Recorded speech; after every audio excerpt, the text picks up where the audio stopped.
Good afternoon and welcome to the May 21st edition of The Pulse. I'm Sean Hickey. And I'm Savannah Peak. This week, we take a look on how one local theater production is promoting inclusivity. And how a business owner expresses his passion through his craft. We have all that and so much more on this week's edition of The Pulse.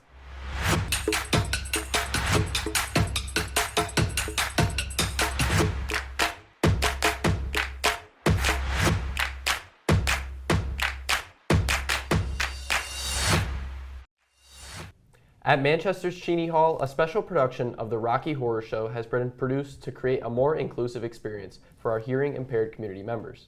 Carlos Cabrera takes us downtown to check out this one-of-a-kind performance. Julie, can we get the music for Hot Patootie? American Sign Language is used by over 10 million people here in the United States, and many organizations have been formed by the deaf community to ensure their interests are recognized.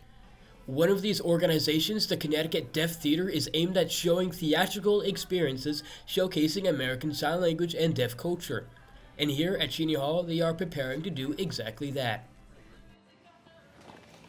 Well, I've always loved theater growing up, so really any chance I get, I saw that chance and I just went with it. I wanted to get involved in theater. Connecting these two worlds together makes the show itself special to deaf actors. And for Bree, it's Because that includes our personality. We can really get into it, especially with the signing. It feels like this is our part, this is our moment, you know? For me personally, I think it's just been the energy that every single person has been bringing to this production. It's so much fun, it's so high energy, and it's an incredibly safe and inclusive space. It's also just been really special to get to work with your specific counterpart in a role and work together on how we're gonna make it our own on stage together. So that's been really cool. standing on decades of history. The Connecticut Deaf Theater continues to bring communities together, strengthening the deaf community one play at a time. From The Pulse, this has been Carlos Cabrera reporting. It's incredible to see the arts becoming more accessible to everyone. A bizarre but viral question has been taking over the internet. It's true, the TikTok trend of who would win in a fight, 100 men or just one gorilla. 100 men, it's gotta be. Well, Chelsea Monell takes this fun debate to the halls of MHS. Hello, MHS.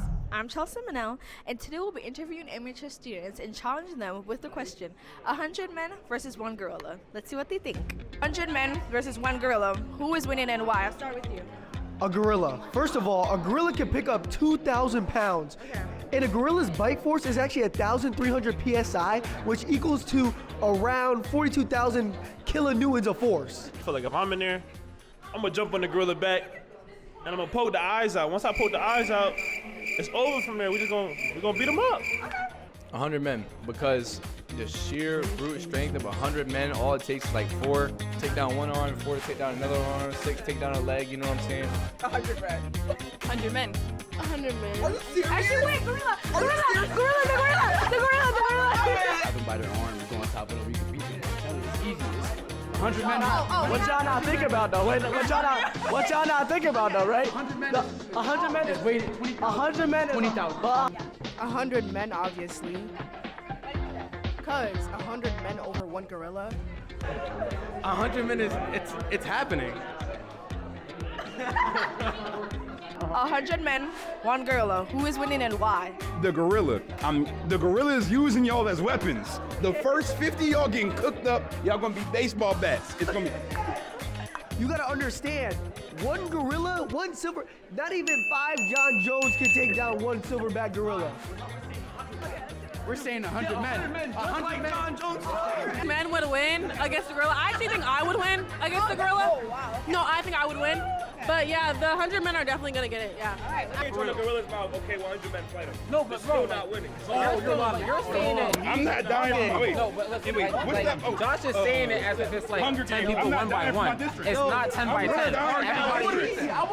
I am not dying for my district. This is a Hunger Games. I'm not dying for it. You're not. Now, Whether you're Team Gorilla or Team 100 Men, one thing's for sure.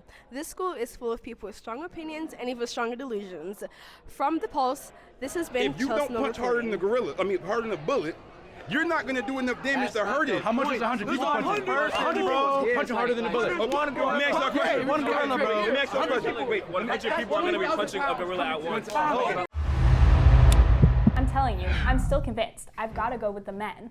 No way one gorilla could win. I agree. Another trending topic in town is the new skate park coming to Charter Oak Park. Gio Guzman just stops by a local skate shop just down the road to learn how skating inspires creativity and passion in our community. Dude, I think new board, new grip definitely should be helpful for that. Yeah. Cool. Meet Kyle, the owner of Curb Skate Shop. Do you want a receipt? I could email or text it to you. Curb Skate Shop is a newer addition to the Armory, having only been a part of it for approximately 2 years now. However, it has already made its impacts on the skateboarding scene. So when I started the business, before I started, I had some life stuff going on, and I had to take a step back from the previous job that I was at. And I found myself just hanging out with some friends and skating like as much as I could. With his passion for skateboarding, he's able to cultivate skating culture in Manchester, but not without help.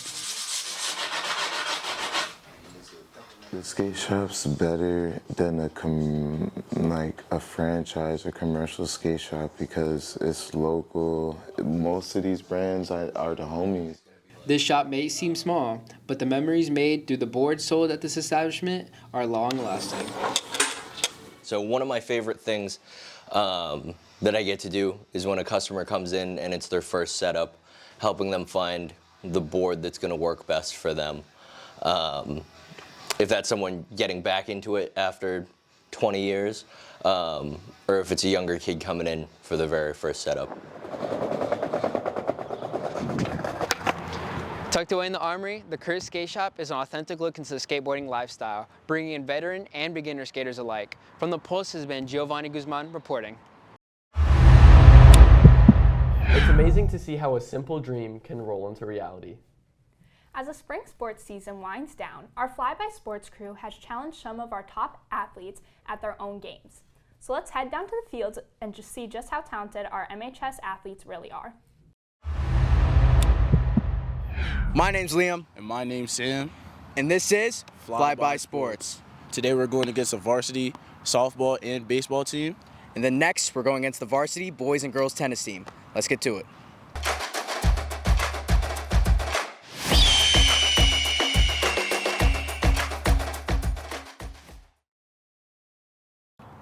Today we're here with some of our varsity softball and baseball players. How do you guys think it's about to go today? It's going to be interesting. How about you? Guess we'll have to see. Let's get straight to it. First up, we have Bella. On her first at-bat, she struck out, but on her second, she was able to make some solid contact with the ball.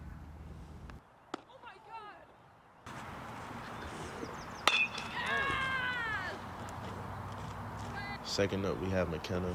On her first at-bat, she was fighting with foul balls, but on her second at-bat, she was able to make solid contact with the ball to the outfield. With Sean's at-bat, he was able to make contact with the ball after a few pitches of him getting used to the softball pitching style. Then we have PJ.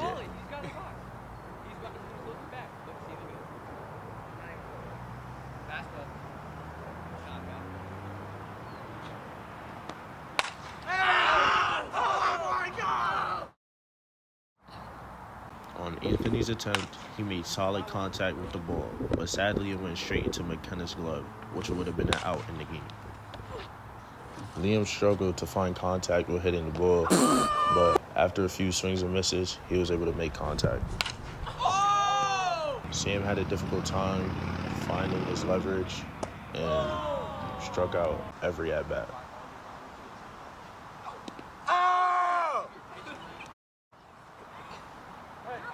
I should rush the plate.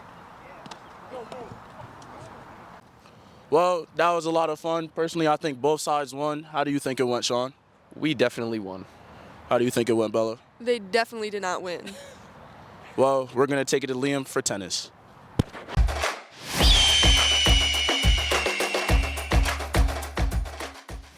Today, we're here with the boys and girls tennis teams. They're going to go against each other, and I'm going to go against them. How do you think it's going to go today? I think it's going to be close. You know, the girls might put up a good fight against us, and we might end up, coming over the top with just a cinch. We might beat them just by a little bit. You know, I think it's going to be a good game. Okay. What do you think? I mean, we already know who has a better record, so there's not much to say. We also know who dropped in conference because of last year's season. All right, let's get into the games.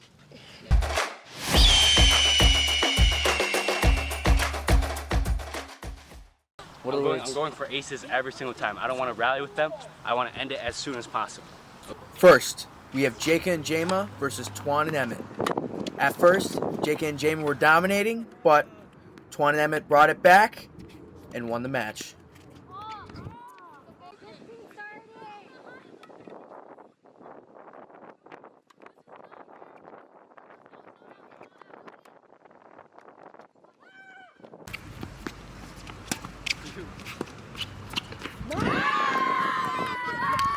It's kind of boring. We had a rowdy crowd here.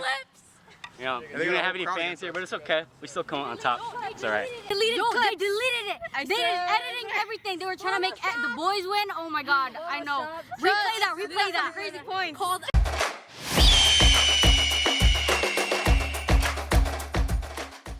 I'm a freshman. This is my second game I've ever played in tennis, so I'm really excited. She's a senior. I think singles won, so let's see how it goes. For pregame? Look at you. Wait, who's playing? I don't need pregame. You don't need Let's get it started. Let's go. This match was extremely drawn out, with one side getting extremely bored and one side leaving with tennis elbow. Gavin Tomic. All in all, we had some great rallies and some great highlights, but Ohana was our final winner. I saw the ad. Oh. I saw the ad.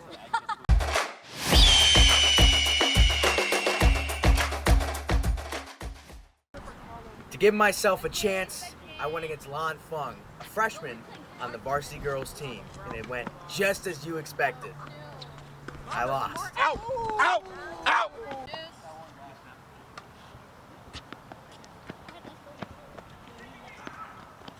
Oh, I tried catch.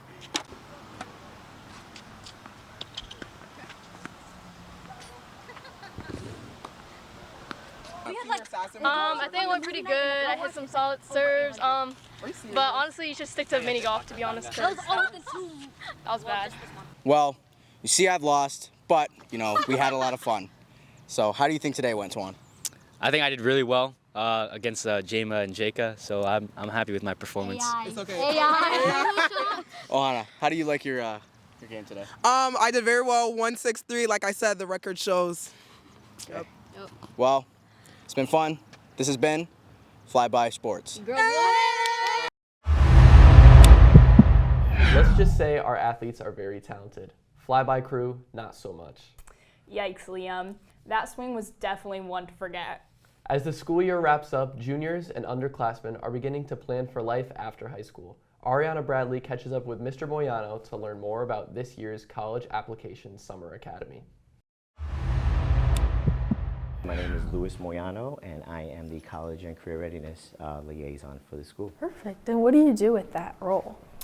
In that role, I work with a lot of the juniors and seniors in terms of post-secondary planning, financial aid, anything to do with college and career, really. Nice. And you have a summer program, correct? I do. Can you tell me about that and what it is?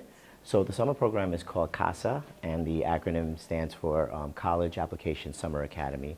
And that is something that we do in the summer. We run 2 one-week sessions, and students are able to pick whichever week they want to do. And in CASA, what we do is for 1 full week, we'll go over the entire 4-year college application process, which includes learning about financial aid, learning to build their college lists. What we also do during that week is we have a college campus visit. So for instance, this year, one of our visits is going to be to the University of Connecticut, UConn, and the second session is going to be the Sacred Heart University. So that's where we'll be visiting. So we cover a lot of ground for seniors. Nice. What is most beneficial about the program? Juniors are able to, or rising seniors now because it's the summer, they're able to complete their college lists. They're able to do a lot of the work that you don't really want to be doing as a senior to start the school year. You want to be able to focus on your, your academics and any clubs that you're interested in, or maybe you play a sport, right? So it's super beneficial for those rising seniors to get all of this done, a lot of the work done. And to be honest with you, I think you get about 80% of the work that seniors would normally take, like they would have to take all of this work, that we take care of in the summer and during that 1 week. With the rising seniors, how can they be a part of this program? So rising seniors, all they have to do is, first of all, we want to encourage them to read their emails. It is super important to read your emails, and that way they learn about all the things that we send via email in terms of how to register. We just send a Google form. It's a very simple form, maybe 5 questions. You pick the week that you want to attend, and then that is it. We get you registered through a Google form. Perfect. Any last things you want to say about it? No, I'm just so excited. This year we're at capacity for the week 1 session, which is from June 23rd to June 27th. And week 2, we're looking like we're getting very, very close to capacity as well. So just very excited that the students in Manchester are really sort of getting the word's getting out, and they're starting to understand how important this CASA program is to start getting a really nice jump start on their senior year. All right, well, thank you so much. I hope that your summer programs go well this year. Thank you. Of course. Preparing for college can be a difficult process, but enrolling in the CASA summer program can make your senior year just a little bit easier. Thank you to Mr. Moriano, and from The Pulse, this has been Ariana Bradley reporting. With summer just around the corner, there's no better way to cool off than with a sweet treat.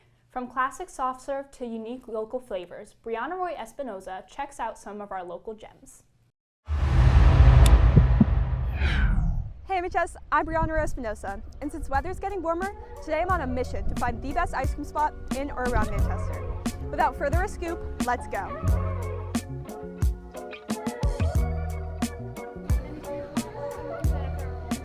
Alright, our first stop is right here in Manchester, and it's Creamy Rolls, and this spot is a little bit different than the other ones because it actually has rolled ice cream.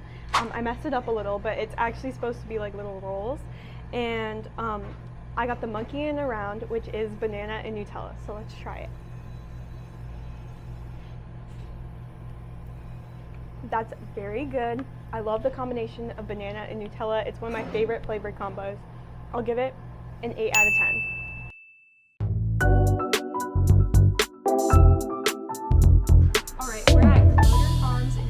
Connecticut, and I got the salted caramel crunch flavor. Let's try it. That's really good.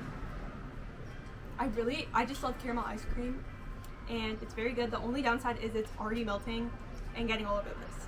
So I'll give it a 7.5 out of 10. Alright, we're at the third spot, which is the Blue Heron in Enfield, Connecticut. And I got the flavor of coconut almond. Let's give it a try. It's okay, but I don't like how there's so many almonds, and I feel like you can't really taste the coconut, so I'll give it a 6 out of 10. Alright, we're at the fourth stop and the final stop, which is Shady Glen, right here in Manchester, and I decided to get mint chip, a classic. Let's try it. It's very good. I love how they blend the chocolate chips and this ice cream. I'm gonna give it a 7 out of 10. All right, that's a wrap on today's ice cream adventure. I've tried 4 different places now, and I've got to say, I might be in a sugar coma. I wish you peace, love, and lots of sprinkles. From The Pulse, this has been Brianna Roy Espinoza reporting. I can't wait to try some of these spots featured. This year, we have had many talented seniors participate in our program. To honor those graduating from The Pulse, Julia Roy shares some heartfelt goodbyes.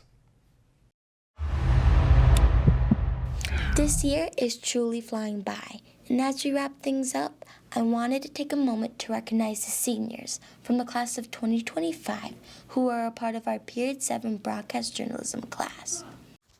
Savannah Peak has been a part of the Pulse for 2 years. Savannah has thrived in all aspects of broadcast journalism, but has truly shined behind the camera.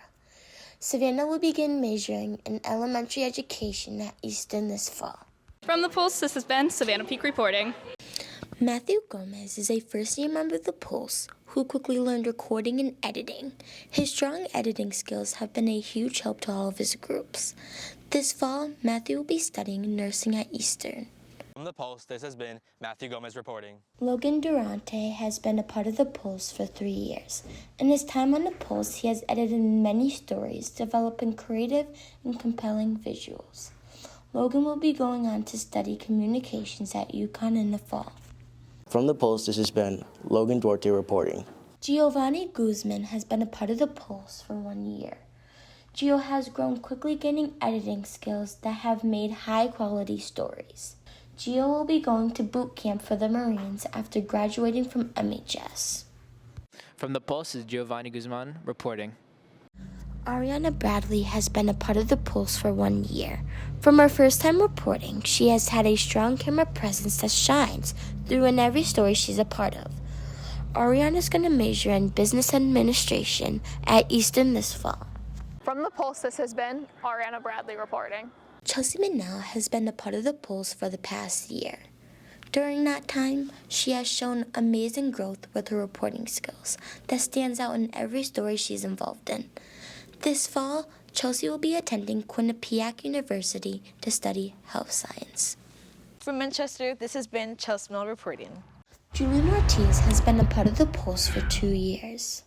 While Julian edits out most of his stories incredibly well, he shines on camera, creating comedic and intriguing videos.